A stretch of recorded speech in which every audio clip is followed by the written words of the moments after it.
नवी मुंबईतील शिवाजी महाराजांचा पुतळा अनावरणाला उपमुख्यमंत्री एकनाथ शिंदेंनी जाणं टाळलं। पालकमंत्री असताना सुद्धा कार्यक्रमाला गैरहजर, गणेश नाईकांच्या हस्ते अनावरण।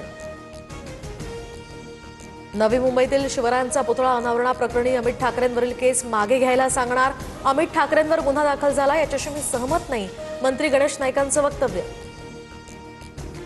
तर चिमुकलीच्या न्यायासाठी मालेगावकर एकवटले, शेकडो महिलांसह विद्यार्थी आणि ग्रामस्थांचा कॅन्डल मार्च, आरोपीला फाशीची शिक्षा देण्याचीही मागणी। एससीबीसी आरक्षण विरोधातील याचिकेवर हायकोर्टात सुनावणी, मराठा समाजातील मुलांकडे शासकीय नोकरीचं प्रमाण अधिक, मग आरक्षणाची काय गरज, याचिकाकर्त्यांच्या वकिलांचा युक्तिवाद।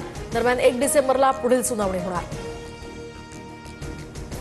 मी कायमचा ताम्रपट घेऊन जन्माला आलो नाही, बारामतीमध्ये माझ्यानंतर येणाऱ्या लोकप्रतिनिधीचा निधीसाठी घाम निघणार। मी दरवर्षी 50 कोटींऐवजी 350 कोटी रुपये निधी देतो, बारामतीत प्रचार सभेदरम्यान उपमुख्यमंत्री अजित पवारांचं वक्तव्य।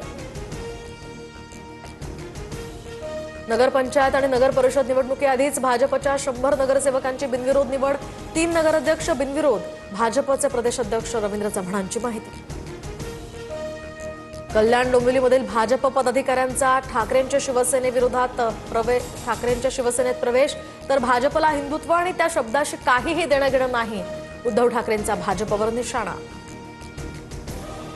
अंबरनाथ पूर्व पश्चिमला जोडणाऱ्या पुलावर भीषण अपघात, समोरून येणाऱ्या चारचाकीनं अनेक दुचाकी वाहनांना उडवलं, 4 जणांचा यामध्ये मृत्यू, 3 जखमी, मृतांमध्ये कार चालकाचाही समावेश।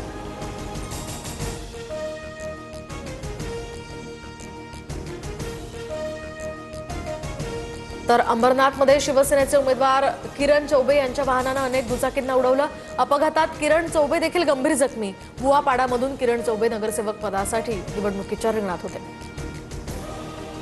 अनगर नगरपंचायत निवडणुकीमध्ये उज्ज्वला थिटेंचा अर्ज बाद झाल्याप्रकरणी 24 नोव्हेंबरला सुनावणी, सूचकाची सहीच नसल्यामुळे थिटेंचा उमेदवारी अर्ज झाला होता बाद।